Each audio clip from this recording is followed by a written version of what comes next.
No? Yeah, that's what I was saying.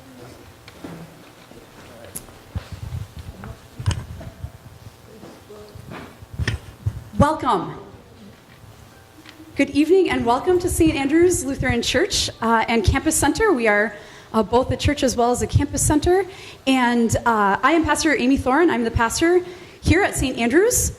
We are thrilled to welcome you to our next installment of our Rheticus Conversation Nights. We want to emphasize the conversational nature because we know that these discussions bring up many questions, and some questions that are not always, that people may not always feel comfortable asking in a religious setting or in a scientific setting. And so we want to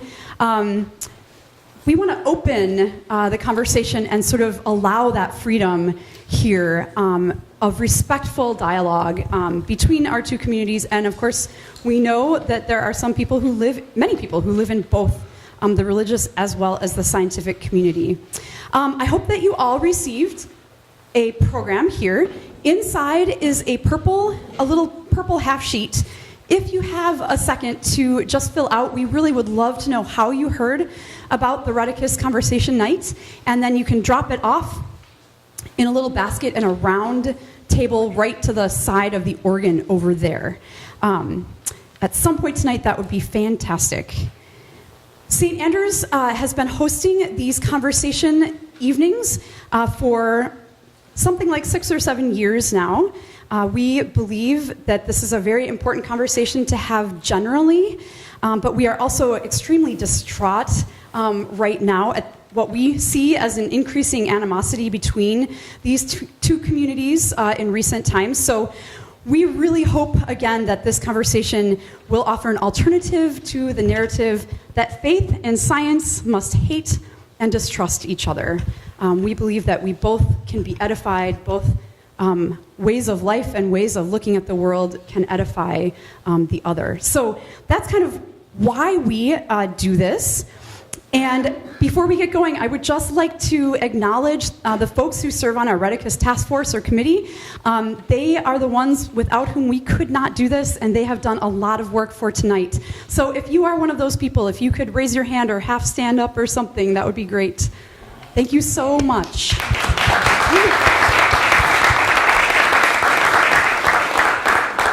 Actually, some of them are running around still making sure that everybody is getting a seat.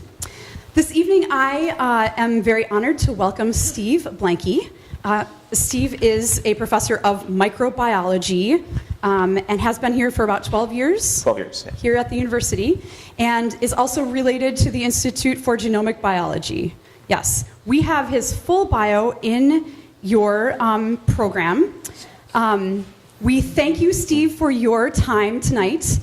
We actually like to get going with a mini interview. So let's welcome Steve. Okay.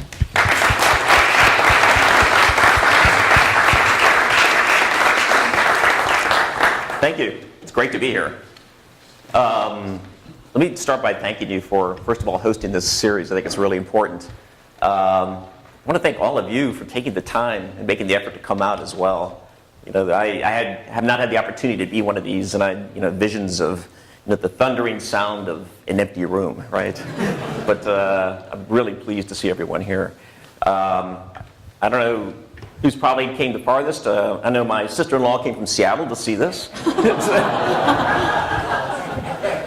I keep telling myself that, at least. So you have a couple questions. We do. We like to kind of break the ice. We like to differentiate this from a pure academic lecture, yet we know there are overlaps.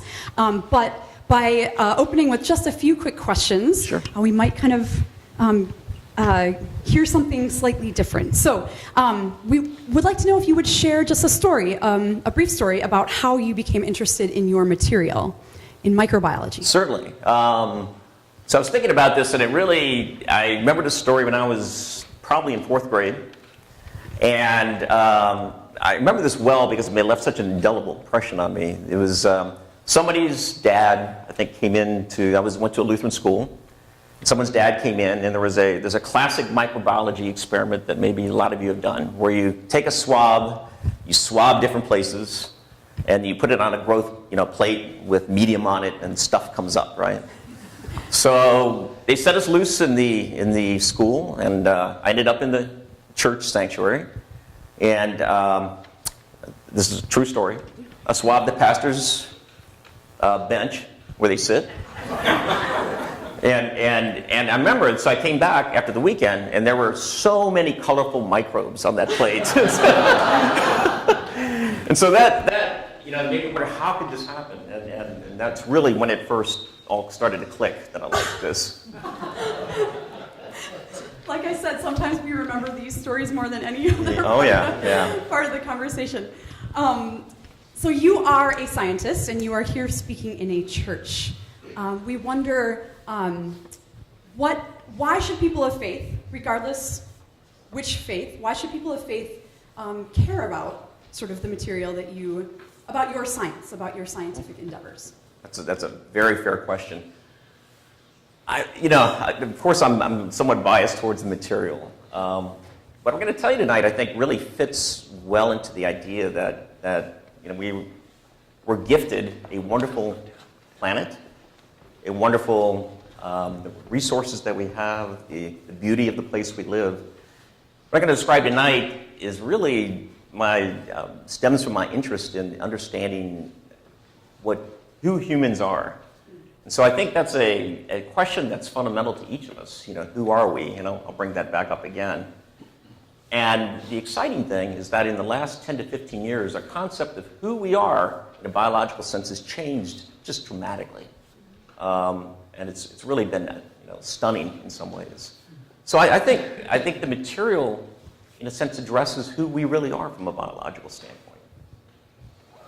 And hopefully you'll agree. Thank you. And then a final question. We do know that you are a person of faith. You mentioned growing up in a Lutheran church, and we know that you attend one now. And I just answered the question. Could you say a little bit more about your affiliation? Sure. So not only did I grow up in a Lutheran faith, I grew up in a family of Lutheran pastors. So you can imagine how this went when I went into science. I had, by some count, I don't know how this works, 4 great-grandfathers, 2 grandfathers, an uncle, and my brother, all Lutheran pastors. My dad was a scientist, so he was considered a little bit of a rebel, which really doesn't fit him that well. But so there was a natural ease in sort of thinking about faith and science. I'll leave it at that. So so I'm at Grace Lutheran Church at the corner of Prospect and Prospect and Springfield. I make it there occasionally. Make it there every week. It's a fantastic place, and it's really thankful to see so many of my church family here tonight as well. Wonderful. Thank you again for being here, for speaking. The evening will kind of work like this. Every one of these turns out just slightly differently, but we would like to hear from Steve, and then have a little time for questions, for discussion. Again, we really want to emphasize the conversational piece of the evening. We do have refreshments behind the organ, and so after a little time of Q&A and discussion, we'll take a slightly more formal break for refreshments, and we can continue on after that if the spirit in the room sort of would like to go that way. So if people are interested in sticking around for more conversation, kind of like a fireside chat, we thought our fireside room over here would be a little bit too small, so we'll probably just keep it in here. Okay. Thank you again. Thanks. Okay. So I probably won't make it through the 300 or 400 slides I brought tonight, but and I'm counting on you to give me that really bad-looking eye when it's time to stop. Okay. It really is great to be here, and I'm sorry I haven't had the opportunity to come one of these before, and I hope you'll let me come again at some point to watch. Yeah. So as I mentioned, I grew up in an environment where there was a certain ease between science and faith, and that really helped because it kind of developed this sense of awe and wonder that I had at that time for science, and still do, really. And again, I think what I'll show you tonight really hopefully reflects some of that attitude. So, I'm not going to go into this, but to say that we had a very typical Lutheran family, you know, the coffee pot that was always full. Our church, I remember there, you know, I think that's up there too, but it was really true. We had a church meeting, it didn't last at least 3 hours, and it wasn't official, right? That's a big Lutheran thing. And one of my favorite, I think it's up there, one of the things that I had from a Lutheran family, coming from a Lutheran family, was a love for music. One thing I really appreciate about Lutheran choirs, although I think it's really good at our church, but I've been in Lutheran choirs where volume always trumped tonality. So it's, you know, so I always appreciated that, and I could be with that. So let me see if I can get this to work here. So one of my scientific heroes really is and everyone's heard of Louis Pasteur. He did a lot of things that we appreciate, including really developed the tools for fermentation of tasty beverages. And Louis wrote, "Little science estranges man from God, but much science leads them back to him." And I think that's really true. And this comes back to this awe and wonder again of the world we live in and who we are. So this is the fundamental question. I thought I'd keep it small tonight. You know, who am I? Something that I'm sure we've all pondered from time to time. And to expand this a little bit, we can ask, who are we, right? And we live at a time now where that's especially pertinent. We're trying to figure out as a nation who we are, what our identity is, what our values are. And of course on campus, right? There's something that seems like it's such a small issue, has really kept us busy for, you know, a decade now since it's gone away. So who are we? You know, what's our identity? And hopefully we'll move past this pretty soon. And so biblically also, there was, it's striking that the early church, which must have been a very exciting time in the first century, there was a real conversation about who we are. There were, at that time, the culture, the identity, and status, and all of that was very, very important. So this is the question that's been with us for quite a long time. So I'm going to focus on it from a biological standpoint and tell you about the changes that have occurred over the last 15 years in thinking about who we are.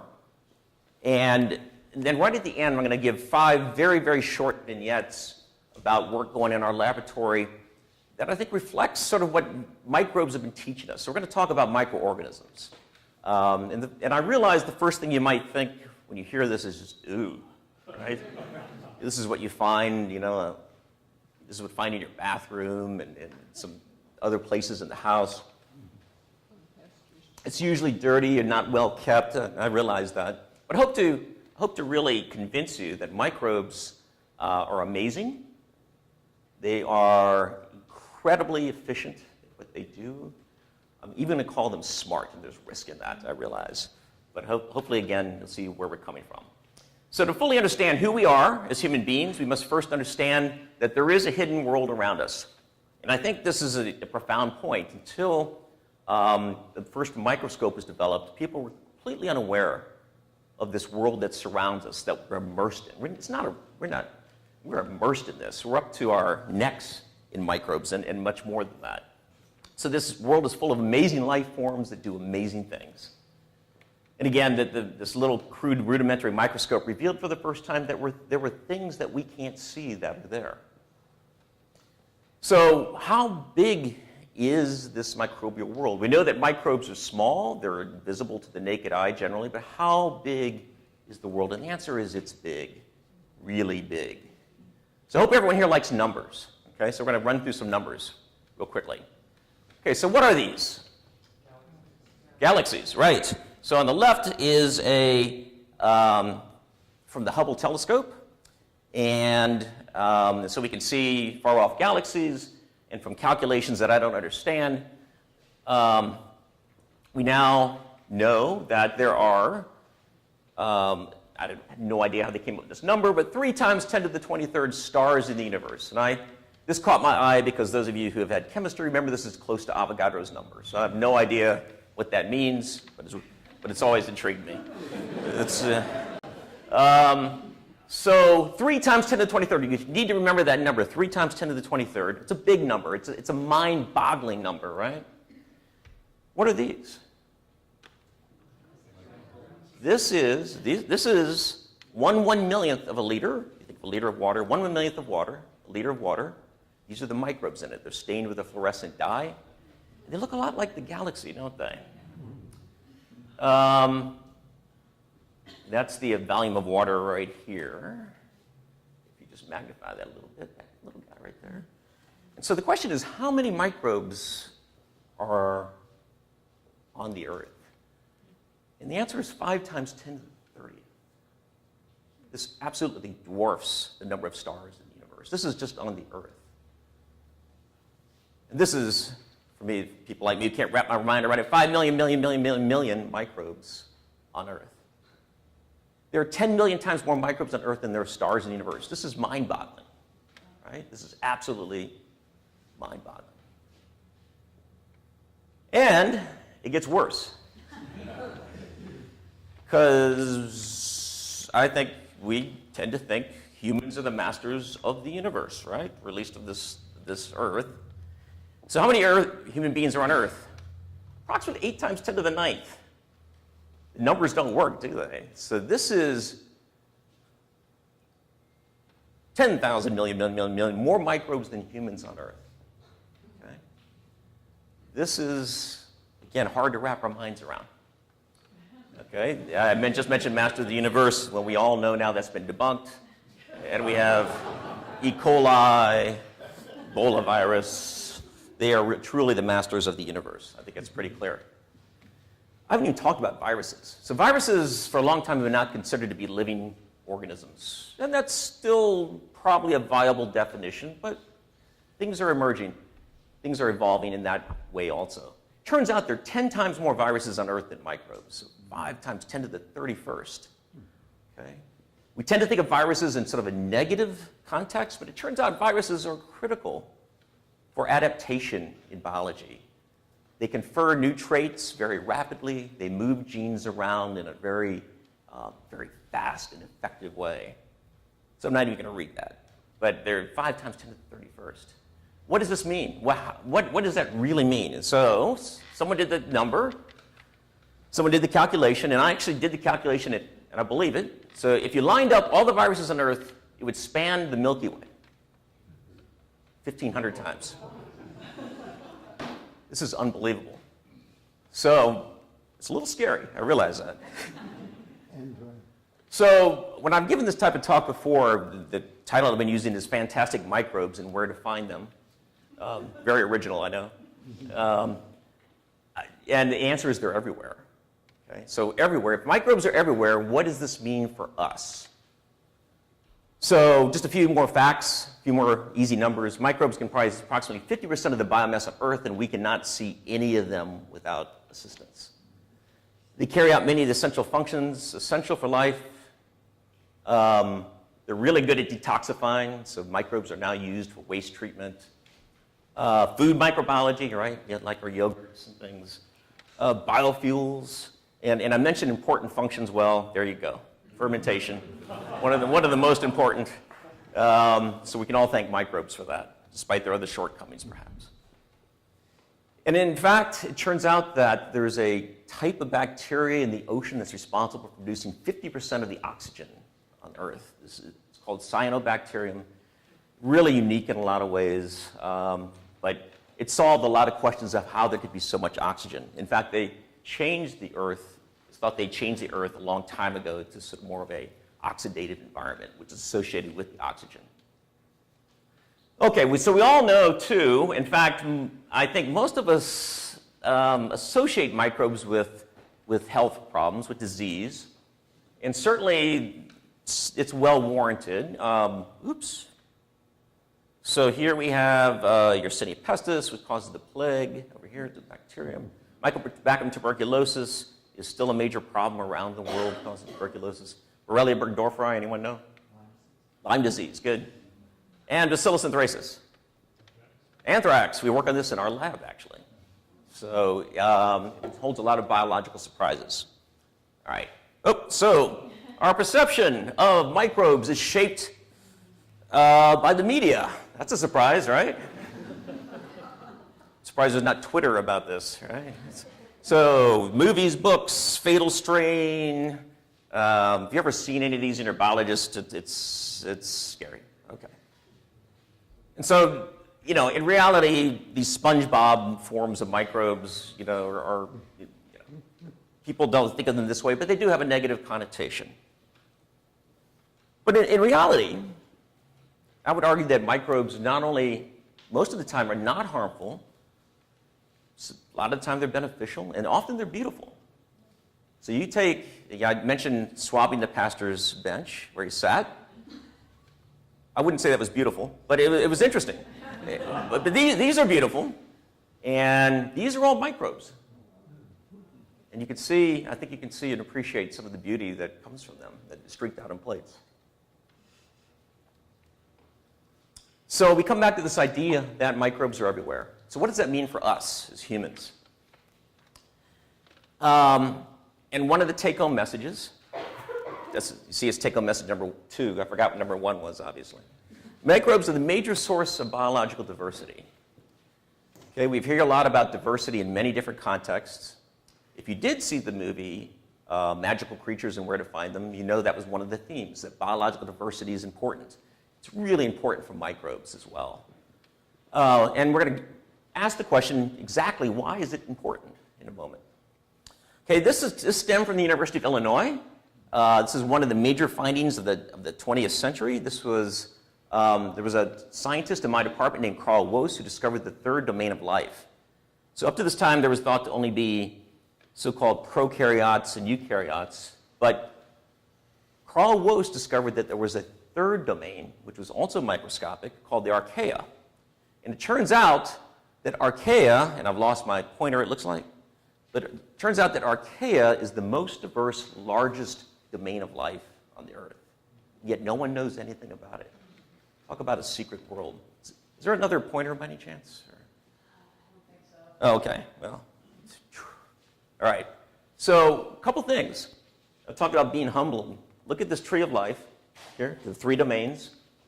Look at this little branch right here. This is all the animals, right? So this kind of exemplifies sort of how much diversity there really is in life. This is at the phyla level. So it's fairly high up the phylogenetic tree.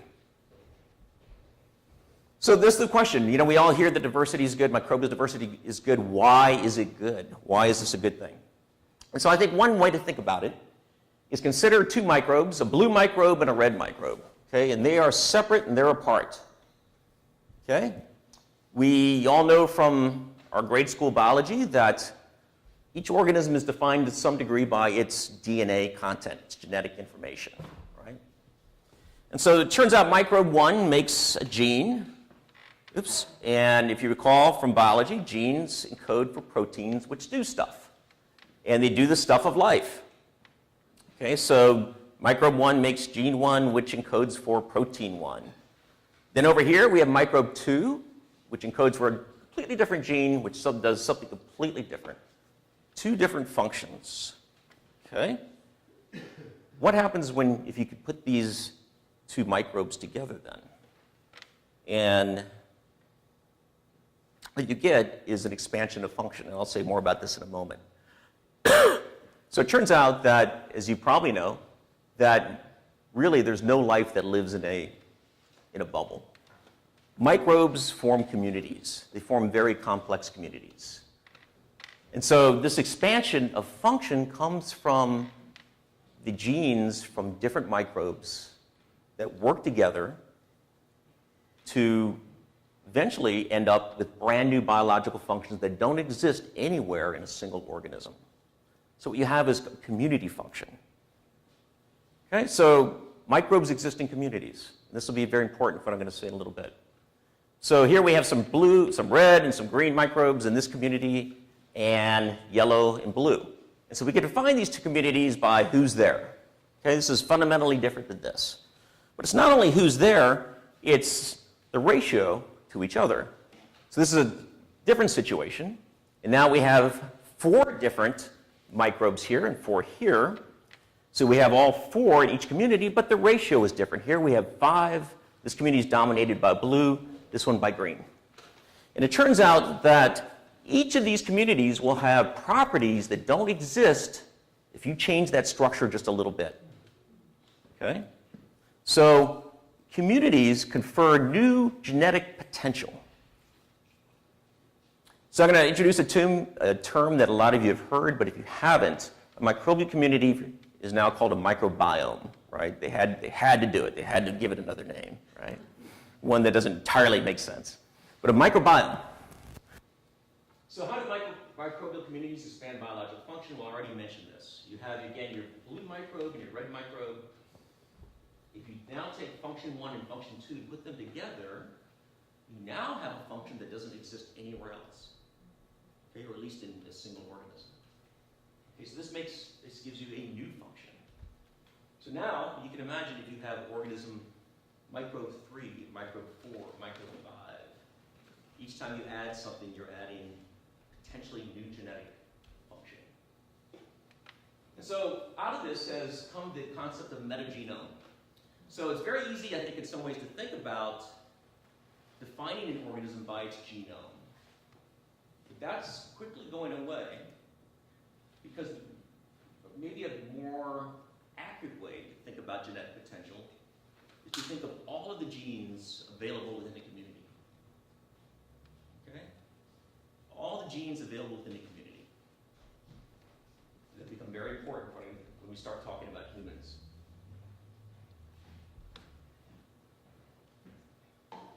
All the genetic material present in the environmental sample consisting of the genomes of many individual organisms. So where a great example of where you find this is in waste contamination sites. You'll see very specific communities of bacteria whose genes, when they come together, are both necessary and sufficient for detoxifying that site. In other words, they have the enzymes that if you put them together, do the right chemistry to detoxify whatever it is at that site. Okay, how does this apply to the human body? And I will tell you up front that this is very important for in thinking about human health and disease. And again, it's changed some of the way that we think about things. Okay, number one, most microbes are not harmful to humans. Hope you will accept that up front. Okay, so as a preface to this, I just told you that perhaps a more accurate way of thinking about genetic potential is not to think of single organisms. When the human genome was solved a number of years ago, one of the biggest surprises was how few genes are in the genome. At one time, it was thought that there were might be a million genes. A million genes. Hold that thought. Can you just check your mic to see if it didn't get clicked off? Okay.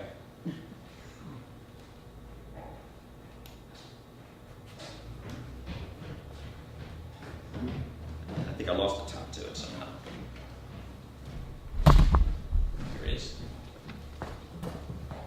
Can everyone hear me okay? We can hear. Okay, super. We're just recording. So. Okay. Doesn't appear to work anymore. Okay, everyone here okay? Continue. I guess it wasn't on anyway. So, a million genes. A million genes. And then more realistically, when people began to figure out what the length of the DNA was, the average length of genes, thought, well, maybe there'd be a couple 100,000 genes, then 100,000 genes. There are less than 20,000 genes in the human genome, which is almost hard to believe when you think about how complex we are, how complex our functions are. That means there are less than 20,000 proteins that are encoded in the human genome. Now, in reality, it's not so simple, because within these genes, you get variants of certain proteins. Okay. Having said that, there's still no way to solve the problem of how does the human body do all the functions that it needs to accomplish, because it's not in the genome. Okay. Perhaps you see where this is going. So it turns out that there are 1,000 different species of bacteria associated with the human body. So we have what's called the human microbiome. So we have the human genome and we have the human microbiome. These are intimately associated with us at different surfaces, our skin. These tend to be associated with barriers in our body, so skin, our intestines. Is that me? No. The intestines, they're in our upper airway tract. Every place that's sort of a barrier, you find microbes. You have 1,000 different species. Okay? So let's look at numbers again. What's the importance of the human microbiome? Sorry to red there. It looks better on the screen, doesn't it? So first of all, how many microbial cells make up the human microbiome? So it turns out that there are approximately 10 times more microbial cells in the human body than human cells, indicating that we are primarily microbial. Okay? And microphone. Let's say.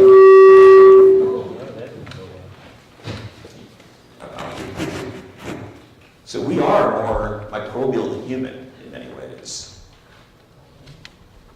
And so more importantly, so numbers, that number isn't so important. The real number that's important is what is the genetic potential of the human microbiome? That is, what does this confer in terms of function? Well, it turns out that there are, again, slightly less than 20,000 genes. There are more than 3 million microbial genes associated with the human genome. Okay, so we have 100 times more genetic potential conferred by microbes than from our own genes. Now, the thing is, up front, that if you disturb this microbiome or eliminate it, this causes major problems. We all know this to some degree. We take antibiotics, we get diarrhea, right? This is the disturbance of our microbiome, actually, is what you're seeing. So these microbes confer potentially 100-fold more genetic potential than our own cells. Okay, so how the human microbe contributes to human diversity. Turns out one of the other surprises, I think, is that as more individuals' genomes get sequenced, they're 99.9% the same. Okay, so there's diversity, there's single nucleotide substitutions, single mutations within a genome, but yet we're each very similar to each other. We've known that for a long time now. On the other hand, 80 to 90% of our microbiome content are different. So the question is, and this is an outstanding question still, to what degree does the differences in microbiome confer differences who we are? And the answer is, to some degree, for sure it does. And I'll show one example. Okay? It's also thought now that up to 90% of all syndromes and diseases are associated with dysfunction in the microbiome, what's called dysbiosis. Okay, so if you interrupt our microbiome, a healthy microbiome, you have a dysfunctional microbiome, and this is associated usually with some sort of disease. So again, how do microbial communities expand human function? You have human genes, you have microbe genes, they come together, you have new functions. One example, actually I can have two, I've lied before. It turns out that we don't have the genes to digest and metabolize complex carbohydrates that we all love. All of that genetic potential, all that metabolic potential is conferred by microbes. Okay, they have the genes required to metabolize these complex carbohydrates. So how many of our microbes, so the other thing that's you need to know is that although we have so many microbes associated with this, 90-95% of them are in our gastrointestinal tract. Okay, so the stomach rules everything is the take-home message. This is all the way down. This is intestine, colon. Hundreds of trillions of microbes inhabit the human gut. As you'll see in a moment, the human gut is the center of human health in many ways. We probably all know that sort of intrinsically. So we now know that our body is mostly microbes. And I didn't even mention viruses and fungi. But it turns out viruses also play important roles, good roles, in the human body as well. Okay, so there are two reasons, I think, at least, to be excited about microbiome research. One is because if the microbiome is important to our health, very excitingly, this would be one of the easiest things to manipulate in our body. It's much easier to manipulate the microbiome, right, antibiotics, than it is to fix a faulty gene, although that's coming down the road as well. So personalized medicine, the practice of medicine that is individualized. I'm going to give one example. This time I'm not lying. How does the gut microbe affect human health? Well, in many ways, I will tell you that. So one of the most well-studied ways is obesity. And it turns out that the gut microbiome is perhaps the most important factor determining obesity or lack of obesity. And so there are both associations, human studies, which link certain community structures to leanness and certain ones to obesity. You can actually do the experiment in mice. And so what I'm going to show you is the result of an experiment with mice that are clones. That means genetically they're identical. These mice were born without any microbiome. You can do that, germ-free mice. And the idea then is you instill into one the gut microbiome, the microbes that are associated with leanness. I think that's shown in the next one. Oops. So this just shows that there's now a defined lean microbiome and obese microbiome. So this is called a C57 black mouse. And this is a lean mouse. And so this was born germ-free, and the microbes were put in it, had it, and started eating, and it was just fine. Here's one. Again, this is a clone that has the obese microbiome. This is unbelievable, right? And it's completely attributed to the microbiome in this case. This is true for other mice strains as well. The microbiome, no real statement there on my part. But so this is a case where the microbiome defines a very important human health factor. Okay? So again, I think what's exciting about this is if it really is the microbiome that does these things, we should be able to manipulate this. Okay? And in some cases, this suggests, there's data to suggest that this is absolutely true. So the example I just gave was leanness and obesity. And it turns out now that there are methods being developed for transplanting microbiomes. And it turns out not to be that hard. The methods may sound disagreeable a little bit. There's something called the poop pill, which is shown here. This is freeze-dried poop. And it contains microbiomes that are associated with leanness. Okay? And if you can find volunteers to take them, they do pretty well, actually. So this is one example of many of sort of efforts that are being made to control certain syndromes. And again, changing sort of the face of who we are, right? I talked about the gut. I'm not going to go through these in detail. I've avoided looking at Amy. But if you read these, what it will tell you is that the microbiome controls many important functions in our body. And it's all gut microbiome. The immune system is trained by our gut microbiome. Our ability to use or to make vitamins and amino acids that we could get, I guess, in a pill, but the ones that are biosynthesized in our body are made by microbes. Metabolism of therapeutics. A lot of the drugs that we take, they're aided in metabolism by microbes. Modification of the nervous system. I'll say something about that in a moment. Breaking down food, resistance to pathogens, protection against injury to our barriers, bone mass density, on and on and on. And so the gut microbiome, to some degree, controls a lot of this. And so there's unexpected network of associations that are modulated by the gut microbiome as well. Now, we've all known, again, intrinsically, that there's a connection between our stomachs and our brains, right?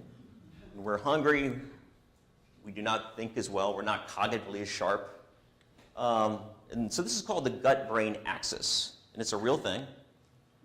And it turns out so that the brain affects gut function and the gut affects brain function. I won't say more than that, including things like cognitive behavior, learning, and memory. And the microbes turn out to play an enormous role in this. Okay? I'm going to say more about this, hopefully. Something we're doing in our lab, actually.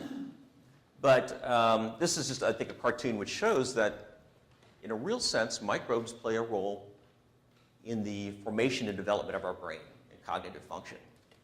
It turns out to be very, very important. Okay, so applications of personalized medicine, I think, is one reason to be excited about this research. The other one, which I'm going to say something very briefly about, is something called, it's a relatively new field called synthetic biology. Very simple idea. Again, one can take a function from one microbe and a function from another, combine them, and you get something new. So it turns out that there's a whole field now that's involved in putting genes together to build new devices, new functions, and it's just sort of shown here. And there are many, many examples where this has been successful. I'll give one example. There's a drug, a very effective anti-malarial drug. Malaria is still a huge problem. Effective drug, artemisinin, and in the past, it was it's from some rare, deadly plant or something like that. And so getting the raw material was difficult. And then once you got the raw material, the chemistry to turn it into the active compound was difficult. Now, an investigator at Berkeley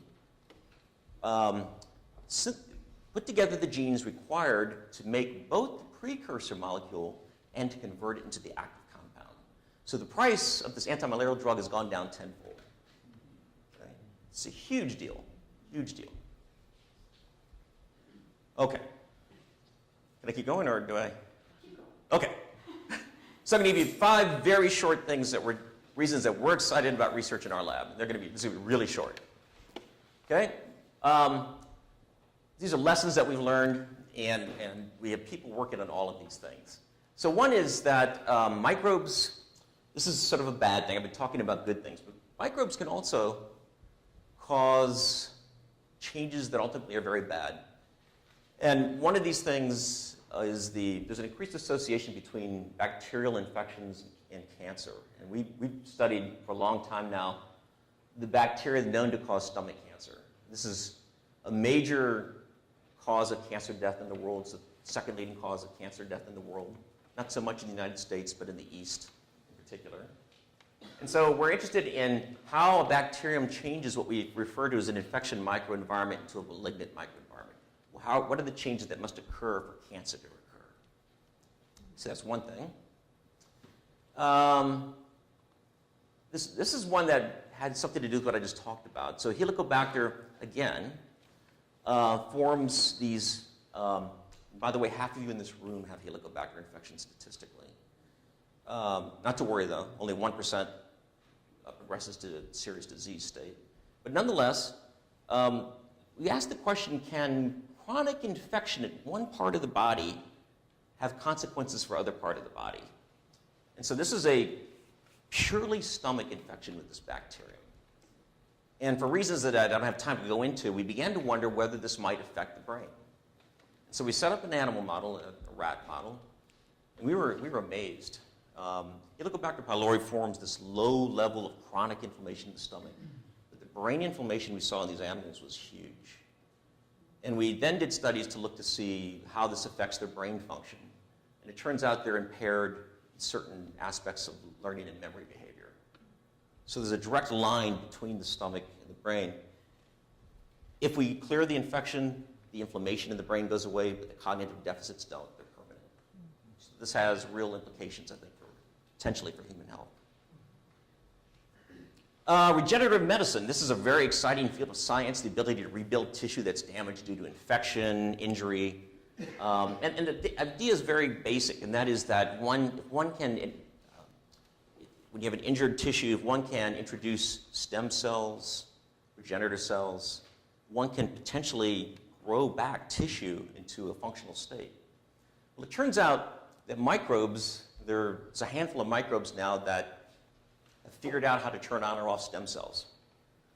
In some cases, it's really remarkable. Salmonella is able to build, for reasons I won't go into now, is able to build immune tissue by one of its proteins that it makes. We study a bacterial toxin that does the opposite. It turns off stem cell differentiation so that tissues that normally are rebuilt over time, such as the intestine, no longer can be rebuilt properly. This results in a lot of problems for mice and probably individuals as well, humans as well. Microbes can teach us about drug delivery. So one of the holy grails in the drug delivery field is to be able to deliver protein therapeutics into cells. If you can get proteins into cells, you can do remarkable things. Getting proteins in cells is very difficult. Turns out that bacteria have solved this already. They produce a class of proteins called toxins, which are able to get themselves into cells, to go to a specific target, and to change its property in some way. So it does exactly what pharmaceutical companies are looking for. So we and others for a long time have been interested in harnessing this delivery function we take away the toxic portion of this protein and reintroduce something that's beneficial and let it deliver it. We're particularly interested in a toxin that is able to go from the outside of the cell to the nucleus, to the region of the nucleus in which the DNA is accessible. And our idea is ultimately to introduce what's called genome editing enzymes. These are enzymes that repair mutations into the human genome. So that's sort of the long-term goal. But the fact is that the microbes have already solved this problem.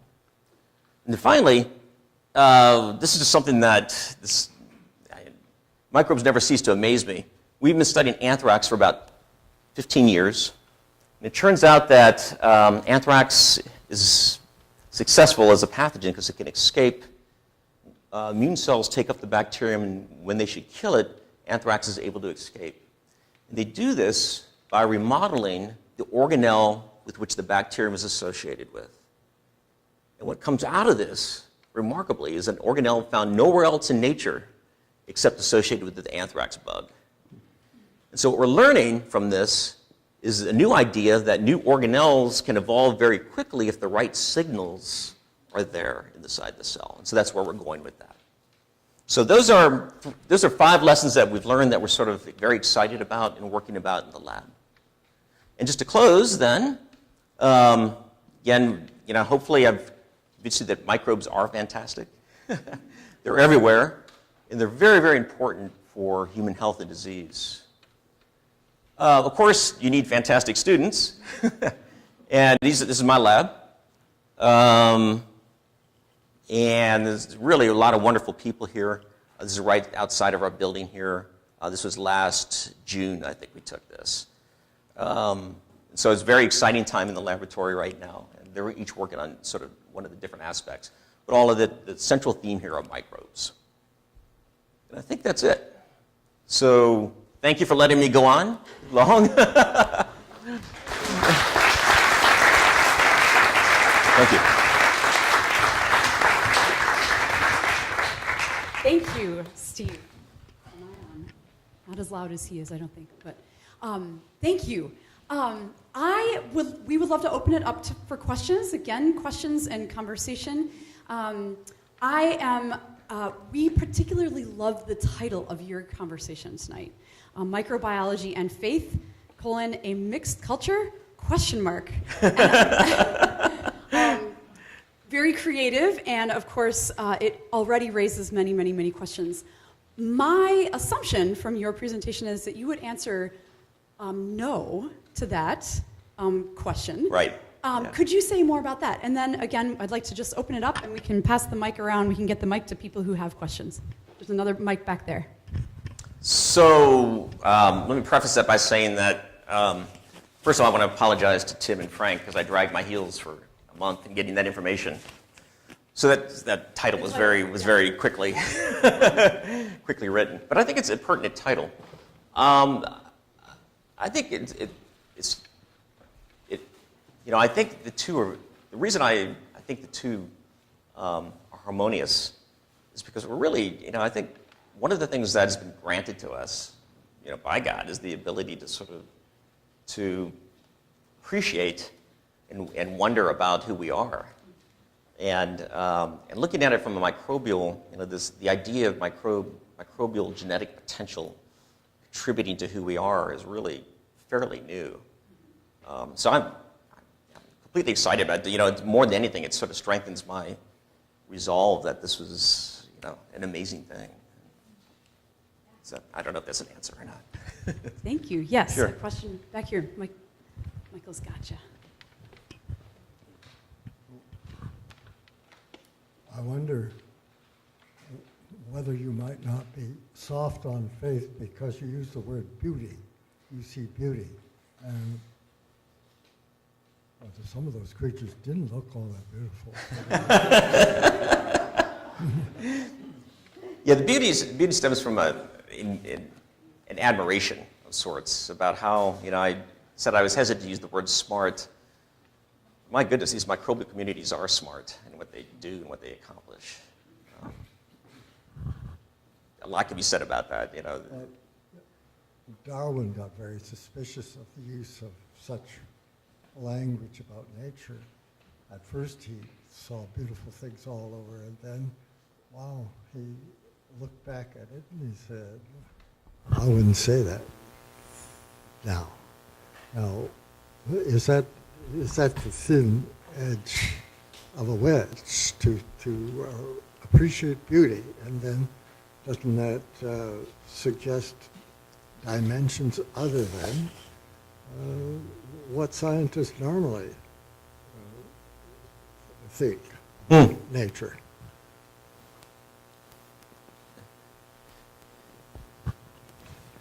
Yeah, I guess I would agree that you can't see beauty in nature. I think there's a lot. This beauty. I think, I may be easy to please. Yeah. That's possible. 'Cause I see beauty in chemical mechanisms. Yeah. But I think in the sense that you're talking about, I sort of understand. I think, but I don't see any problem. Yeah. Well, you talked about the sense of purpose, too. That already leads to questions that go way Yeah, what was the beyond. context of that? I can't remember. Can we all hear the question there? About sense of purpose? Yep, sense of purpose, and maybe, could you give him the mic again? Sure. Michael, thank you. That's it, sense of purpose. Who should have a sense of purpose from a scientific point of view? Yeah, you're talking about sort of, right. I think from the standpoint of, our job as a scientist is never to prove anything. Right. Right. Yeah, We all know you want to get Nobel Prizes. And that suggests that you've got some kind of urge that transcends science. But science itself, strictly interpreted, surely should not be interested in Nobel Prizes. Right. No, I agree. It's okay if it happens, But, the sense of purpose really stems from sort of motivation to figure out things. Mm-hmm. I completely agree. That's a thing we talk about a lot in lab. So as a scientist, we really believe strongly that our job is never to prove anything. Mm-hmm. Right? You test hypotheses, you develop good hypotheses, you test them. It doesn't matter if they're wrong, as long as the original premise was correct for the hypothesis. I completely agree with that. The purpose comes in sort of wanting to get through, wanting to get into there and roll up your sleeves. Mm-hmm. It doesn't matter what the result is. I agree. I don't know I'm not sure which hand was first, but I know you're standing right next to Bo, so. So speaking of purpose, the purpose of these talks is to kind of bridge the gap between faith and science. As a person in the scientific community, do you feel like it is part of the burden falls on the scientific community to bridge that gap, or do you see that as something that communities of faith are obliged to do and scientific community should go about their business as usual? That's a great question. I don't think the responsibility, maybe the word responsibility I can get hung up on is, I don't think it falls in anyone's hands to. I think if the opportunity is there, the conversation is what it is. I think. It's fantastic that we can come together to do this, right? But I don't. Yeah, I guess I've never thought of it as a responsibility. I don't think it necessarily falls on, from the other side, not side, but the other perspective as well. I don't sense that. Okay, we've got a couple of questions over here.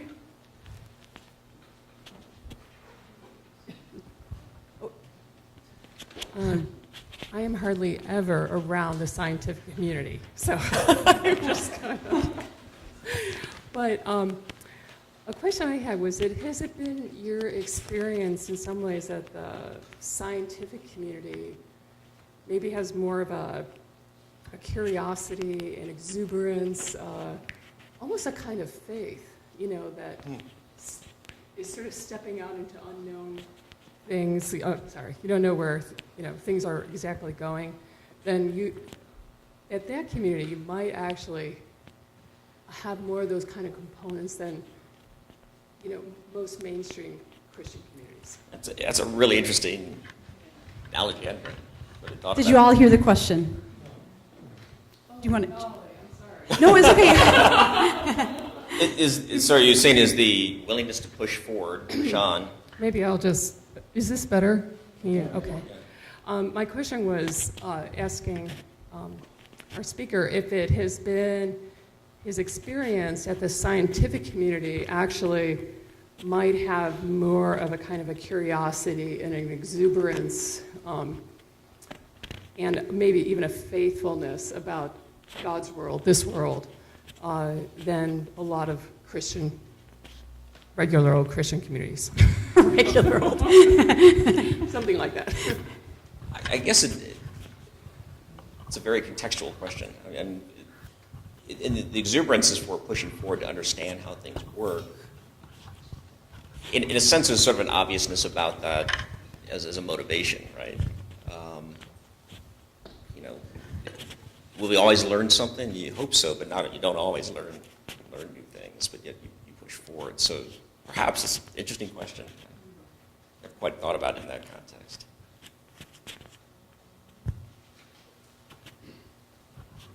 I'm really excited about that there's something besides gene editing to work on some of these problems. And so thank you for introducing that to me tonight. As you're probably aware, there's been extensive reports, discussions, protocols about gene editing and the implications and what can and cannot be done or should and shouldn't be done and all those kind of questions. Are those kind of protocol discussions exist in your community as well, in your research community? They do. From the standpoint of ethics, I would say that the scientific community is pretty cautious about the application of genome editing, but very excited about it. And I can tell you that, are you in that field? Or? No, I'm a Presbyterian minister.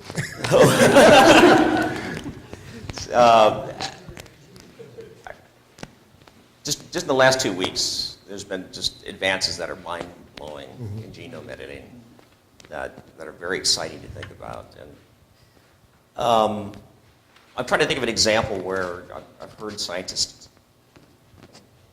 sort of across the board say this is the wrong thing to do. I think everyone's cautious about it. And the real key is sort of building into genome editing safety measures that can be controlled, which I think is possible to do.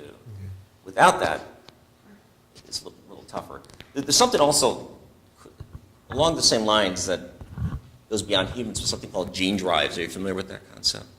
Anyone familiar with that? So one part of my work is with the biodefense community. And there's a real concern ethically about developing gene drives because this is something once it gets into the environment, it's going to be uncontrolled. I think it's much more of a threat than genome editing per se. But there is a lot of conversation about this concept of gene drives. It's been in the news more recently in the last couple of years. Sure. Got one back here. I actually took his class last semester, and it was awesome, MCB 300. Oh, thank you. You're welcome. My question is more of like a personal one, but just being an MCB student, I've been amazed by wondering at God's creation and the intricacies of life. And I was curious as to what you have learned about God through your research. Oh, thank you for asking that. Yeah, no, I've learned a lot. I've learned that that it's foolish to be to be arrogant is one thing I've learned, because it's just, every new thing that's, another layer of the onion that's peeled away, you just learn, oh my God, we were so rudimentary in our thinking prior to this. So what I've learned is that there's no room for arrogance at all. And I think arrogance is a stumbling block to research and to all of us in how we think about things. I hope that answers your question. We'll go right over here. My question is sort of a follow-up on that, Steve. With our history before we've had the explosion of scientific knowledge, that we would explain things through a theological concept. Well, God made it that way, or God made it happen. As we begin, as you put it, to peel the layers away, are we diminishing what our belief in God, because we're finding out so much about how things work, and that it may not take divine intervention to make it happen? That's a great question. From my perspective, it's just the opposite. It really is. So I think I see it through that lens of just really just wonder that, wow, this is a real reason why the microbiome is what it is, associated with humans. And, we, in a sense, this is just conjecture, but, in a sense, our genomes were made to be stable. But the things that control our health were made to be very dynamic and plasticity. The genome the microbiome has a ton of plasticity associated with it, whereas our genomes really are, person to person. There's not much variation. You have, these, these SNPs that are responsible for certain diseases, single nucleotide polymorphisms. But it's a good question. I'm sure there may be people who sort of share that, but I feel just the opposite. I feel like, man, we're still stumbling around and not even close. I would love to remind us that if someone has a comment to continue one of the questions, you are welcome to contribute that way as well. Again, going on the conversational emphasis of this evening. I think we'll just take maybe one or two more questions. We'll have a break for refreshments, and then Steve, are you able to stay? So you are welcome to bring those refreshments back here into this space. That's perfectly fine. And then we will, again, we can continue. Excuse me. Thanks for the great talk. So I actually do want to continue a question. So just going off of that question, what causes people in the scientific community to have that reaction to learning more about how things work versus the opposite reaction to learning more about how things work, which was the other reaction of, okay. So the loss of... Yeah, the loss of faith via learning more about how things work versus gaining more faith by learning more. What causes people to go this way or that way? Can you help me out with that? I wish someone had the answer to that one. Do you have the answer to that one? That is such a great question. I'm way out of my league. Great. How would you go the other way with it? I think arrogance does play a role if one goes in the other direction. It's mind-boggling to me that arrogance could exist. Sort of, Can we explain human hubris by microbiology? Well, Roger here his hand has been up for a long time, and then we'll get Chris. Steve, given the connection between our brain and our gut, to what extent am I doing my own thinking? And I guess more important, how much does my gut have to do with my faith or lack thereof? Wow. I wanted to make it Tim, you owe me.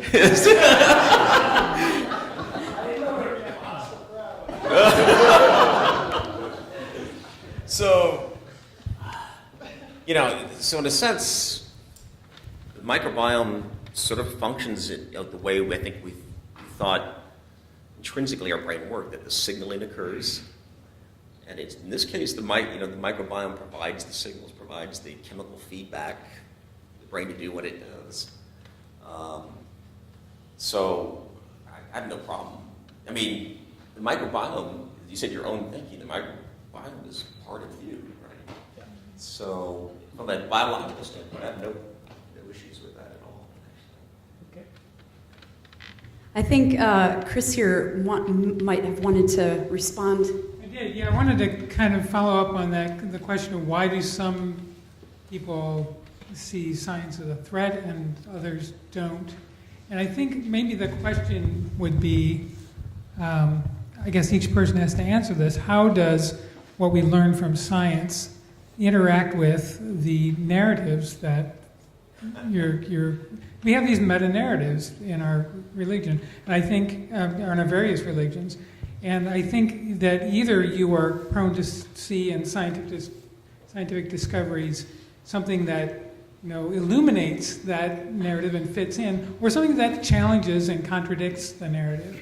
And I think two people, even in the same faith tradition, can have different reactions That's for sure. to that. Right. Since I got the mic, the other thing that occurred to me earlier was when you were talking about beauty. Here's what I thought. What makes soccer the beautiful game? A lot of good advertising. Well, no, it's the game itself. Why is it so beautiful? It's because when that scoring drive happens, and it's so complex, that's the beauty. And I think that the kind of things you're talking, this is incredibly complex. Yeah.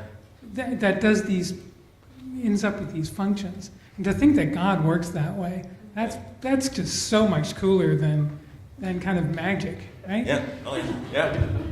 Well said. The word "cool" I use way too often. So I try to avoid that. But yeah, it's part of it. It's the wonder. Again, thank you. I would like to kind of formally thank, somewhere I have a thank you card for you, Steve, and we, where might I have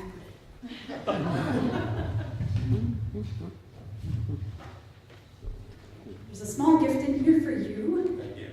We hope it's large enough to express our absolute gratitude for you to take the time. And again, we are concerned about the animosity, that we sense very much in our society, and we would like to absolutely encourage this dialogue to continue. These are wonderful questions and a wonderful presentation. So thank you so much. Thank you.